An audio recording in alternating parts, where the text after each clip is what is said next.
Hi guys, today I have a very special video for you guys. I have a special guest. Her name is Savannah Dwyer from the channel with the same name, and my channel name is Leah's Teddy World. As you can see, my name is Leah if you're new here. And Savannah makes minimalism and decluttering videos, and currently also about her move across the country because her and her family are trying out new places to live, which is really exciting. She actually sent me these art prints. This one is a bit naughty, but I really love this one. It's exactly how you feel in an office, isn't it? If you work at an office. In an office. Yeah. She was decluttering them and she offered to send them to one of her subscribers, and I got them. Yay! So thank you so much for that, Savannah. Thank you for joining me. Welcome to my channel.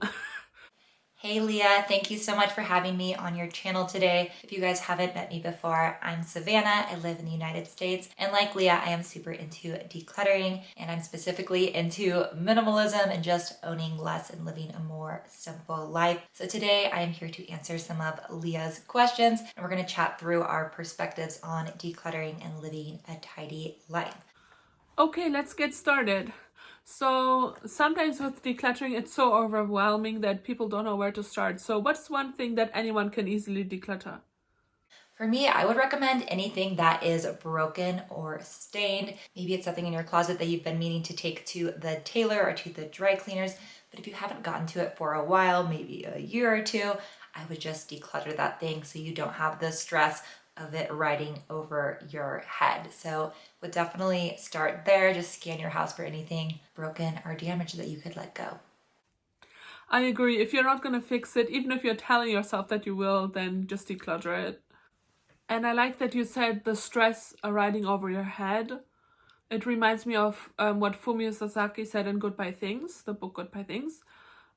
He kind of says that there's like a silent to-do list that items exude or create by trying to grab your attention, that each item kind of speaks to you, like the TV might say watch me, or a candle might say light me, or put me out, or like fix me if it's something that's broken, or finish me if it's a project you started, like knitting something, knit me.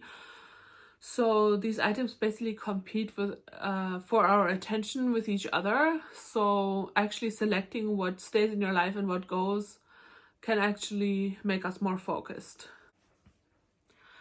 The next point is not so much a question as more of a topic, but I just wanted to encourage our viewers to keep going if things get tough, because I used to be the kind of person who wondered when our space would ever be tidy and who couldn't part with anything.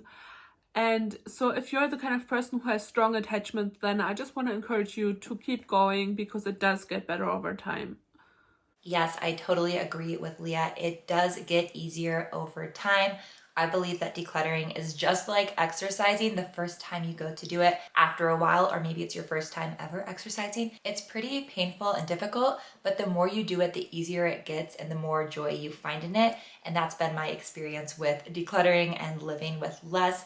The more you do it, the more confidence you find in yourself and the more trust you have in yourself that you're not going to make a mistake and that your decisions are actually a good thing for you and your home. Even though I'm giving the same advice, the same piece of advice, it's still really good to hear from someone who has come so much further in decluttering than I have. And the reason why I'm not a minimalist is because I have this big thing standing in my way, and those are my attachments. So I wanted to ask you how to overcome them. I mean, I tried this thing, I read this Quran quote, which I think goes like, you will never attain to true piety unless you spend on others from what you dearly cherish. So I tried to declutter things that were dear to me and give them to a women's shelter.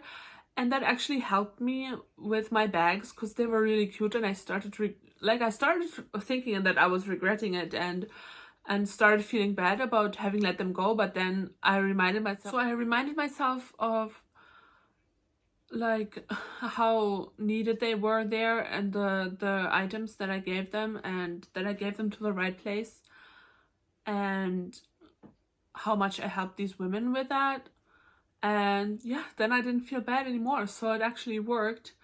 But I couldn't find anything else that I was able to let go of that is dear to me. It's still hard. Sorry, maybe I should put my... I don't know if it's the ring light or because I'm not wearing my glasses. And the therapist once told me that you actually have to put into practice letting go of items so that the anxiety that you get goes down over time, as opposed to just, in theory, like thinking about it but never actually decluttering. But that's still hard. So I wanted to ask you, how do you overcome attachments? I would say with this one, don't push yourself too hard. Don't have crazy expectations for yourself. When you're ready, you'll feel ready. And if you're not ready, you'll just have that feeling in your gut. Definitely over time, as you declutter, it does get easier, but sometimes we're just not quite ready to let go. And that is absolutely okay. I would encourage you to ask yourself some deeper questions about why you're holding so tightly to certain things. Does this item make you feel safe? Does it make you feel loved? Does it make you feel intellectual or important or just worthy or valued? Those are some of the tough, deeper questions I have begun to ask myself over the past few years. And in turn, it has allowed me to look within and realize that I don't need certain physical things to define me. And that leads me to our fourth question, how to deal with sentimental items. Because I feel like if you have strong attachments, then items become meaningful very fast, and a lot of them, unfortunately. First off, I would not recommend starting with sentimentals. I would do those very, very last. Do your closet, do your kitchen, do everything else first, and then you will finally be ready for sentimental items. And there is something I learned in Marie Kondo's book, The Life-Changing Magic of Tidying Up. She was talking about books as an example. A lot of us have sentimental attachment to certain books for some reason. And what I love that Marie Kondo says is that we carry the story, the message from that book in our hearts and in our mind. And even if we don't have that physical copy, nothing can change that. So that's a perspective I like to have about sentimental items, the story of that item, the experience, the memory shared. Maybe it was with a loved one, someone who's no longer with us. Nothing can take that away. It's really in your heart. So that's helped me with sentimentals. Maybe it could help you too. I agree, but I've also experienced exceptions. For example, when I let go of my high school pencil case several years ago, it just gave me this strong sense of relief that it was finally gone. And also with my copy of Anne Frank's diary, I felt this sense of guilt coming off me that probably all Germans of nowadays, of today, feel for something that they themselves haven't done and that we would have never wanted. But that's a different story. So back to decluttering sentimental items. It can work sometimes, but if it works, it works. But don't force yourself and don't waste time trying when you could be decluttering the other things first and then doing sentimentals last, so you don't feel stuck and sit there and don't get anywhere. So if you are feeling like you're not getting anywhere, then ask yourself if you're maybe trying to declutter sentimental items and maybe if you're better off doing something else first. My next question is, when should we tackle storage solutions, and are they really the solution that they're called? Because around 2012, my way of coping with what life threw at me had already become shopping, so we had quite a bit of stuff. And one day my husband came home with these boxes from Poundland, so we filled them up, made the room look tidier, but soon after I noticed that we'd filled up the space again that we just freed, so that actually been counterproductive and not really helped us. So I wonder what you think about this point. I absolutely love this question. I feel like, especially here in the United States, maybe over in the UK as well, people are obsessed with organizing and finding containers for all of our stuff. And I don't think it's the answer, you guys. If you are always organizing, always buying more containers, you probably have too much stuff. So for me, my storage solution is having just a plain old dresser or closet for my clothes, for example, and that is my boundary. I think boundaries are super important when it comes to storing our belongings. And I love what Dawn, the minimal mom, says, which is let the boundary be the bad guy. So you don't have to make those tough calls. Make the drawer or your armoire make the tough calls for you. Okay, things don't fit in there. I guess I have too much stuff and you have to let things go. So that's my perspective on storage solutions. Do with that information what you will. You are a minimalist. I am not. A lot of people think that as minimalists don't need to declutter anymore. So are we ever done with decluttering? And the short answer for me, personally at least, is no. If you are shopping, which pretty much all of us always are, you're always going to be decluttering. And even if you're not shopping, you may have realized things just appear in your house. You order takeout, and then all of a sudden you have extra sauce packets and extra plastic utensils that maybe you don't need in your house. So for me, decluttering has become a daily ritual. I am always scanning my refrigerator and my bathroom for old products and just things that I'm not using and just letting them go. Do men face the same challenges as women when it comes to decluttering? Because women are the homemakers traditionally, so does that mean they have more practice and more experience in decluttering?